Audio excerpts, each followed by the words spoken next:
Face pack যে আমি কতগুলো শেষ করছি হিসাব ছাড়া। এই যে এই থানাকা এটা বড়টা শেষ করছি, বড়টার মধ্যে এখন হচ্ছে ফেরি স্ক্রাবটা রেখা দিছি, সাবানটা এটা শেষ।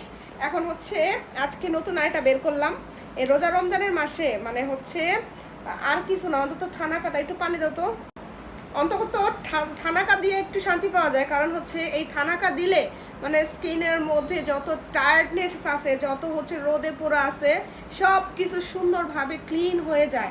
মানে এত সুন্দর ফেসটা ধরে রাখতে পারতাম না যদি না আমি একটা ভালো original thanaka face pack use করতাম। এই ছোটোটা নিচে লিগা, কারণ ছোটোটা হচ্ছে ইজিলি হচ্ছে সব জায়গায় ক্যারি করা যায়। কারণ কয়দিন পরে ঈদের মধ্যে গ্রামে যাব, তো সেক্ষেত্রে হচ্ছে দেখা গেছে বড়টা নিয়েও ক্যারি করা পসিবল হবে না, তো এই জন্য ছোটোটা বের করলাম। তো কারা কারা থানাকা ব্যবহার করো অবশ্যই জানাবা। আর হচ্ছে আমার স্কিনে সব কিছু স্যুট করে না, বাট থানাকাটা অনেক ভালোভাবে স্যুট করে গেছে।